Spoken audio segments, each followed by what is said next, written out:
Good morning and welcome to the news at 10 on the network service of the NTA. We are reaching you live from Nigeria's capital city, Abuja. I am Norlin Ebel Ame. Here are the headlines. ZAMFARA state government secures release of 11 kidnapped victims, including 9 travelers.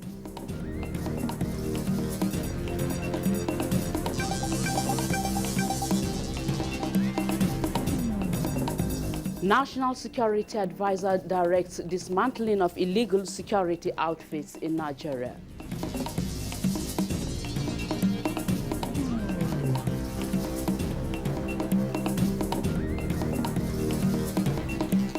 Attackers of police facilities neutralized in Imo.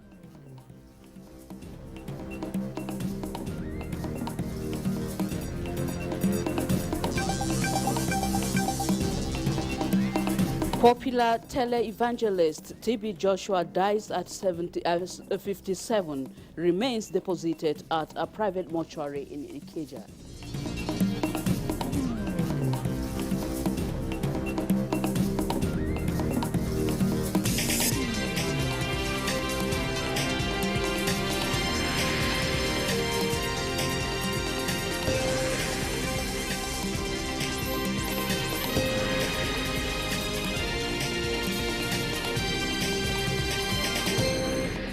We begin the news with security concerns. Police in ZAMFARA State, in collaboration with the state government peace committee, have facilitated the release of 11 kidnapped victims who were abducted on Friday this week along Gusau Zaria Road.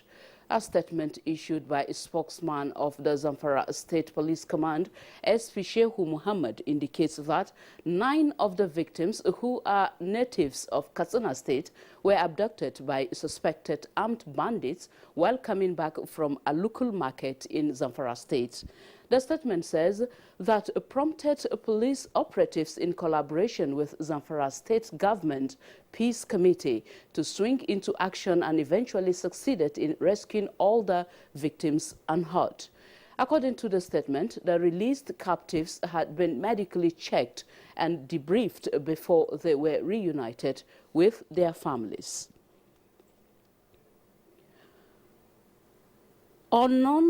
The Imo State Police Command says the attack on its command headquarters has resulted in the killing of the mastermind of series of assault on police formations in the state.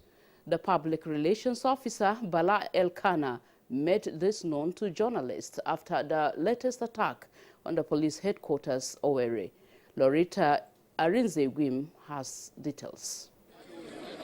The attempted attack on the Imo State Command Headquarters early hours of Sunday, June 6, 2021 is one out of the many attacks targeted at individuals and facilities in Imo State. Briefing journalists in Owerri, the police public relations officer Bala Ekana says the attempted attack on the police command headquarters was successfully repelled through a multi-agency collaboration. He says the police special forces in synergy with the army, DSS and other forces engaged the attackers in a gun duel, which led to the killing of 5 of the bandits, while 1 was captured alive. Here among the 5 is the dreaded, notorious dragon that everybody is talking about. He is the leader of the gang in Imo State. He is the one masterminding all the attacks we are seeing. He is the one coordinating it. He is the overall boss, leading the operations. He urges anyone in custody of weapons possibly stolen by the bandits from security agencies to return them to the nearest police station or any of the military formations in the state on or before the 12th of June 2021, as anybody caught after the deadline will face the full weight of the law. One of the suspects captured alive confessed to the crime. The policemen got me, and not only me, we have more than 5, we have more than 7. Items recovered from the suspects include 1 Hummer bus with explosive device, 4 AK-47, security uniform, charms, among others. In Owerri, Lorita Arinze-Gwim, NTA News. I'm still staying with Imo State. Unknown gunmen have attempted an attack on the Imo State Police Command headquarters. A statement by the Police Public Relations Officer Bala Elkana confirms that the attempted attack, which took place Sunday morning, June 6, 2021, suffered a huge defeat as the effort by the attackers, who came in a white Hummer bus to access the police headquarters through works layout around Avan Nursery and Primary School, was vehemently repelled. It further indicates that 5 of the hoodlums were killed, with 4 AK-47 rifles stolen from the police during recent attack recovered. The PPRO also confirmed that 1 officer was critically injured and is presently receiving medical attention. The Delta State Police Command has confirmed the attack on the ASHAKA Divisional Police Headquarters in Ndwaka East local government of the state by gunmen on Sunday morning. By the acting police public relations officer, Bright Edafe, indicates that the armed men, numbering about 20, were said to have stormed ASHAKA police station through improvised explosive devices at the station, shot sporadically, and set the police station that was built by the community on fire, and also burned down 1 patrol vehicle. Though no life was lost and no arm was taken away. However, the command said it will not relent in ensuring that law and order is maintained in the community and the hoodlums arrested and brought to book. In another development, the tactical team of the command has killed 6 armed robbers encountered along Iseloku Umunede Aziz in Aniocha North local government area of the state, and recovered 1 AK-47 rifle, 1 pump action gun, and 1 AK-47 magazine with 25 live ammunitions during operation in the hideout of suspected armed robbers and kidnappers. Similarly, 4 other criminal suspects were apprehended by the command, and 1 locally made Barrett's pistol recovered while on top and search duty along Patani Bayelsa Road. The State Commissioner of Police, Mohammed Ari, has, however, assured Deltans of protection of their lives and property, while urging the public to provide police necessary information to help combat crime in the state. The Delta State Police Command has confirmed the attack on the ASHAKA Divisional Police Headquarters in Ndwaka East local government of the state by gunmen on Sunday morning. The armed men, numbering about 20, were said to have stormed ASHAKA police station through improvised explosive devices at the station, shot sporadically, and set the police station that was built by the community on fire, and also burnt down 1 patrol vehicle. The statement by the acting police public relations officer, Bright Idafe, indicates that no life was lost and no arm was taken away. However, the command said it will not relent in ensuring that law and order is maintained in any community. He further warned that the hoodlums who perpetrated this dastardly act will certainly not go free, as serious efforts are on to arrest them and bring them to book.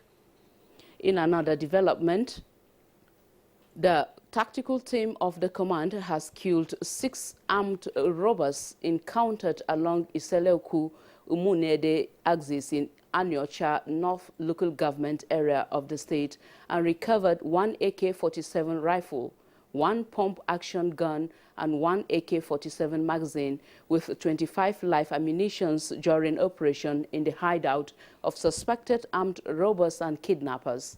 Similarly, 4 other criminal suspects were apprehended by the command, and 1 locally made Barrett's pistol recovered while on stop and search duty along Patani Bayelsa Road. The State Commissioner of Police, Mohammed Ari, has, however, assured Deltans of protection of their lives and property, while urging the public to provide the police necessary information to help combat crime in the state. Governor Seyi Makinde of Oyo says he is being briefed on the attack in Igangan, Ibarapa local government area of the state in the early hours of Sunday. The governor calls for calm over the invasion of suspected gunmen. The peace of Igangan town in Oyo State was disrupted early this morning when bandits attacked the people. Several buildings, including the palace of the traditional ruler of the town, cars and filling stations were razed by the gunmen. About 20 people were also reported killed. Parents and guardians of the children abducted in an Islamia school in Tegena, Niger State, have received words of encouragement. This was sequel to a meeting summoned by some political and traditional rulers of the area. Abdullahi Muhammad reports. The goals and objectives of any educational system is to build a free, egalitarian and democratic society that will promote a united, strong and self-reliant nation. Many notable Nigerians have keyed into this initiative by complementing government efforts through the provision of educational facilities for people in their communities. Just like the case of Saliu Tanko Islamia School, Tegina, which was donated by an individual. Safia Ibrahim, who said she lives on goodwill from people, had a dream of bequeathing a better future to our children through education opportunity she never had. Safia, like many others in Tegina community who still have their worlds in the hands of abductors, said she has hope in education and it is strong and unwavering. I still have hope in education. I pray they bring my children. They want to stop and, destabilize education in Nigeria, and we are not ready for that. The whole community is not safe, in fact. Actually, the whole community is upset. We are not settled at all. It is hoped that the aspirations of this group of people will be rekindled as relevant authorities work out ways to ensure the safe return of the abducted pupils and teachers of Saliu Tanko Islamia Tegina. Fatima Ali, NTA News. The National Security Advisor, Major General Babagana Mongono, has directed the immediate dismantling of illegal security outfits across the country aimed at extorting and harassing members of the public. In a statement, the National Security Advisor cautioned individual, domestic and foreign organizations on the activities of NATFORCE, which claimed to monitor the inflow of light and small weapons into the country. The statement says, National Center for the Control of Small Arms and Light Weapons under the Office of the National Security Advisor is saddled with such mandate and cautioned NATFORCE on further interference. Major General Mongono urged stakeholders to mobilize support against the activities of these illegal outfits as Nigeria is set to implement Article 24 of the ECOWAS Convention on Proliferation of Small Arms and Light Weapons. In another news, the National Drug Law Enforcement Agency, NDLEA, has arrested 7 persons trying to import into Nigeria and export to the United Kingdom and Italy illicit substances at the Lagos International Airport. In a statement released by the Director, Media and Advocacy of the agency, Femi Baba Femi, says arrest of the suspects also followed with a seizure of 37.3 kg of illicit substances including cocaine, heroin, cannabis and skunk, all of which were intercepted and seized in 5 different beats. Chairman of NDLEA, Brigadier General Mohammed Buba Marwa, commended the Lagos Airport Commander of the NDLEA, Amadou Garba, as well as officers and men of the airport command for their tenacity and their commitment to the mandate of ridding the nation of illicit drugs. Buba Marwa also charged them to remain unrelenting and always watch out for their ingenious moods of concealment traffickers employ to beat detection. The news at 10 is reaching you on the network service of the NTA. Still ahead. Women in northern Nigeria say no to war.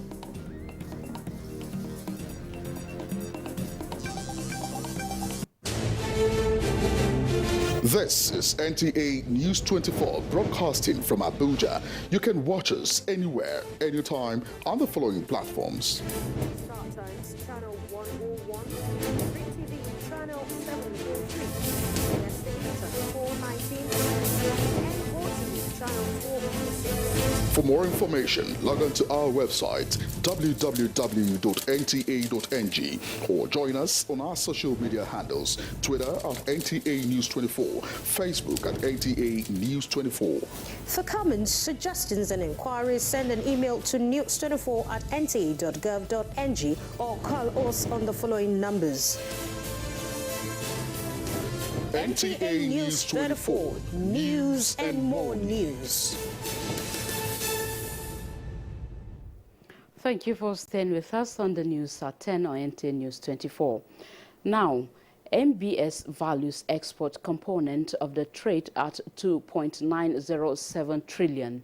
Details of this and more with Comfort Amodu on Business News.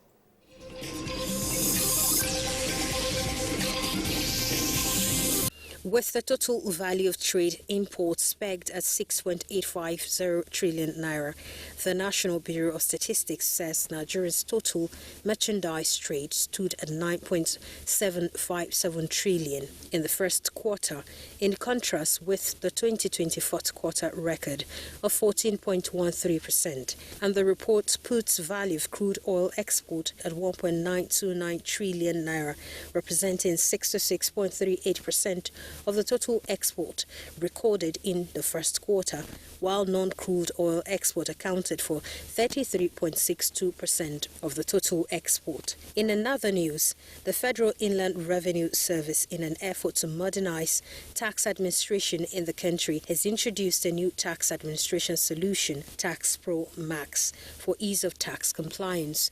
The Executive Chairman FIRS Mohammed Naimi says the Tax Pro Max will enable seamless registration, filing, payment of taxes, and automatic credit of withholding tax, as well as other credits to the tax accounts and more.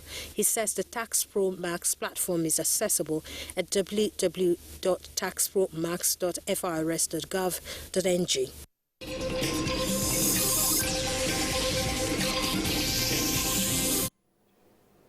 Mixed reactions continue to trail the suspension of Twitter operations in Nigeria, with many, although the federal government has received a few knocks on the decision, but there have also been commendations for taking the bold step. ICT correspondent Joseph Johnson reports on those perspectives. It all started with a cautionary tweet by the presidency to some instigators of war and secession. But the tweet was removed by Twitter on the grounds of going against its rules and guidelines. Nigerian government didn't buy it, as it went on to suspend indefinitely the operations of the microblogging and social networking service Twitter in Nigeria. The suspension or ban, no doubt, has generated tons of negative and positive reactions from different people, countries and organizations all over the world.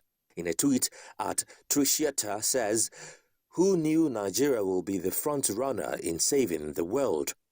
While barely 2 days after deleting the tweet of President Muhammadu Buhari and the complaint by the federal government, Twitter has also deleted a tweet made by Nnamdi Kanu, leader of the indigenous people of Biafra, IPOB. The Minister of Information and Culture, Lai Mohammed, had on Friday complained that Nigerians were persistently using the platform for activities that are capable of undermining Nigeria's corporate existence. But Twitter conveniently ignored inciting tweets. Meanwhile, Twitter has also faced restrictions in its operations in China, Iran, North Korea, Egypt and Turkey. Indian social networking company Co announced on Saturday that it will scale operations in Nigeria a day after the country indefinitely suspended Twitter. Although many Nigerian commentators are expressing worries about the impact of the suspension on the rights to freedom of speech and expression, Curtis Adigba is of the opinion that Twitter is not the only means by which Nigerians can exercise the right to freedom of speech and expression, noting that Twitter is discriminatory and biased in her operations and lacks clearly defined policy and execution on what is acceptable and not. As more and more people align with the federal government in its stance on the matter, the government says while it is already battling terrorists, bandits, kidnappers and other criminals with modest success, it cannot afford or allow another insurrection being fueled and sustained by toxic and incendiary tweets after the NSAS protests, which Twitter played an outsized role in trafficking lies, misinformation and disinformation, maintaining that it has a duty to protect the country against physical and virtual invaders. A tweet started the whole saga, and hopefully another will end it in the long run.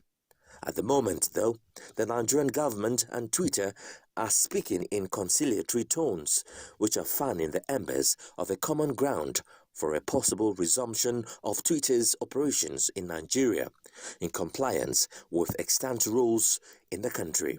But until that happens, other social media platforms may just be their destination of choice for the bed icon app lovers.